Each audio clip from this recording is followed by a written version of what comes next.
क्या दोस्तों आप भी क्लास 10th में हैं और आपको केमिस्ट्री से डर लगता है या फिर आपके पास बहुत समय कम है और आपको केमिस्ट्री में 30 में से 30 नंबर लाने हैं, तो आपके लिए ये वीडियो बहुत ही महत्वपूर्ण होने वाली है। आज हम उन केमिस्ट्री के क्वेश्चनों के ऊपर बात करेंगे जो कि प्रत्येक साल पूछे जाते हैं, बहुत ही ज़्यादा इंपॉर्टेंट क्वेश्चन हैं। तो आपको यहाँ दिखाई दे रहा होगा कक्षा 10 विज्ञान, यानी उसमें हम पोर्शन देखेंगे रसायन विज्ञान का। 30 में से 30 लगभग 30 प्रश्न पूछे जाते हैं केमिस्ट्री के अंदर। 30 भी होते हैं या 25 भी, जैसा वो चाहते हैं वैसा पूछ लेते हैं। अब हम इसको क्या करेंगे, 30 में से 30 पार। ठीक, तो सबसे पहले हम बात करेंगे महत्वपूर्ण प्रश्न के बारे में। नंबर 1, संयोजन तथा वियोजन अभिक्रिया। संयोजन तथा वियोजन अभिक्रिया आपके पहले चैप्टर में है, रासायनिक अभिक्रिया एवं समीकरण में से। वेरी मोस्ट इंपोर्टेंट है और आप याद भी कर लेंगे आराम से। वेरी मोस्ट इंपोर्टेंट है, बहुत बार पूछी जाती है, इंपॉर्टेंट है। अब बात आती है दूसरे नंबर पर, उसी जो चैप्टर में से ऊष्मा छेपी तथा ऊष्मा शोषी। छेपी है और एक ऊष्मा शोषी, जिसमें देखो आपने पढ़ा होगा ऊष्मा छेपी क्या है, जिसमें ऊष्मा का क्या हो, निर्माण होता है तथा जिसमें ऊष्मा की आवश्यकता होती है, इसे ऊष्मा शोषी कहते हैं। ये भी अभिक्रिया आपके लिए इंपॉर्टेंट है बहुत ज़्यादा। ठीक है, इंपॉर्टेंट है आपके लिए बहुत ज़्यादा। अब इसके बाद आता है रासायनिक संतुलित समीकरण, यानी या तो ये कहेगा रासायनिक संतुलित समीकरण को, यानी इसको संतुलित कीजिए, एक समीकरण दे दिया जाएगा, वो कहेगा इसको संतुलित कीजिए, दो दे दे या 4 दे दे, उसको कहेगा संतुलित कीजिए। यानी 4 नंबर में यहाँ से क्वेश्चन देखने के लिए मिल सकता है संतुलित रासायनिक समीकरण में, रासायनिक समीकरण को संतुलित करना। ठीक है, यहाँ से ये ज़्यादा इंपॉर्टेंट है, वेरी मोस्ट इंपॉर्टेंट है। यहाँ से क्वेश्चन हर बार पूछा जाता है और ये लगभग 4 नंबर में आपको क्वेश्चन पूछा जा सकता है। इसके बाद संचारण किसे कहते हैं, है ना, ये भी क्वेश्चन बहुत इंपॉर्टेंट है। इसके रोकथाम के उपाय बताइए, ये भी इंपॉर्टेंट है, वेरी मोस्ट इंपॉर्टेंट है। अब इसके बाद बात करते हैं सेकंड चैप्टर में अम्ल, क्षारक तथा लवण के बारे में। तो अम्ल और क्षारक और लवण की आपको डेफिनेशन याद होनी चाहिए कि अम्ल जलीय विलयन में घुलकर एस धन आयन देता है या क्षारक OH नेगेटिव आयन देता है। ये सब कुछ आपको याद होना चाहिए, बहुत ही ईजी है और आराम से आप याद कर लेंगे, इंपॉर्टेंट है बहुत ज़्यादा। इसके बाद इसमें देखो, वैसे तो इसके अम्ल क्षारक के आपके रासायनिक गुणधर्म है, वो भी इंपॉर्टेंट है ना, लेकिन सबसे ज़्यादा जो पूछा जाता है इस चैप्टर में ज़्यादा नंबर में, यहाँ से देखो ये आपको 3 क्वेश्चन यहाँ दिखाई दे रहे हैं। इन तीनों क्वेश्चनों में से एक क्वेश्चन हमेशा पूछा जाता है पेपरों में, आपको एक क्वेश्चन जरूर मिलेगा रखा हुआ, और इसको आप वेरी मोस्ट इंपोर्टेंट कर लें, वेरी मोस्ट इंपोर्टेंट।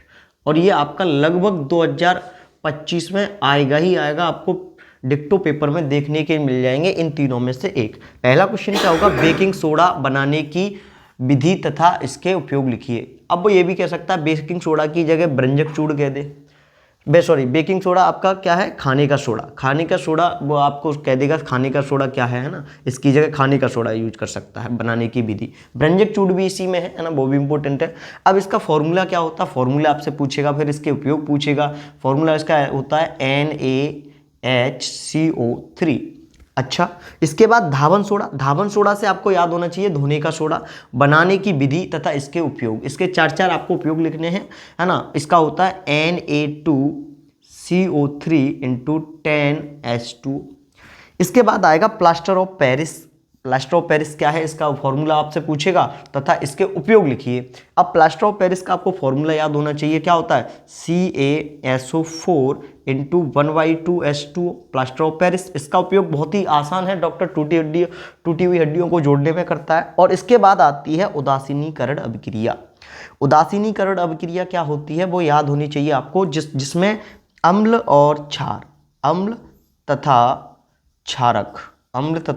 क्षारक आपस में जो अभिक्रिया करते हैं उसको उदासीनीकरण अभिक्रिया कहते हैं, जिसमें लवण तथा जल का निर्माण होता है। ये आपके यहाँ तक सेकंड चैप्टर तक इंपॉर्टेंट क्वेश्चन है ना, जो ज़्यादातर पूछे जाते हैं। अब इसके आगे हम अभी आपको बताएंगे, ठीक है। इसके अगले यानी 9 क्वेश्चन मैंने आपको बता दिए, अब इससे आगे देखेंगे। ठीक, चलिए अब क्वेश्चन नंबर 9 के आगे हम देखेंगे।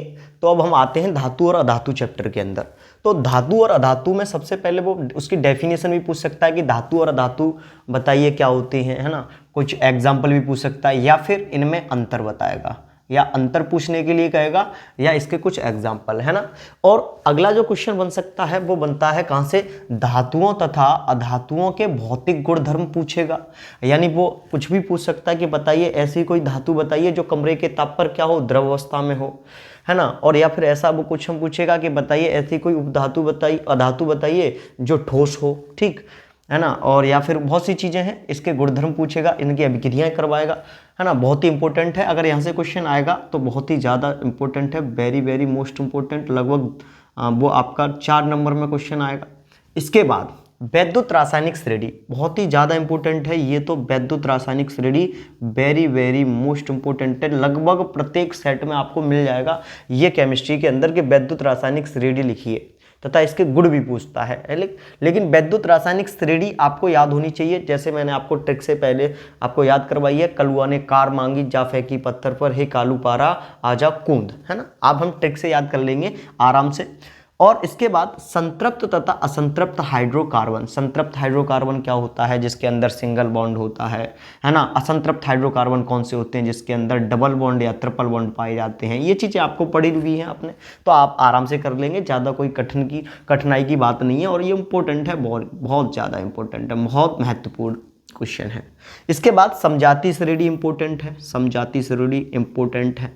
और ये तो बहुत ही ज़्यादा इंपॉर्टेंट है केमिस्ट्री के अंदर, ये एग्जाम दृष्टिकोण से भी इंपॉर्टेंट है। और वैसे अगर आप 11th 12th में जाएंगे तो भी ज़्यादा इंपॉर्टेंट है केमिस्ट्री के अंदर IUPAC नाम।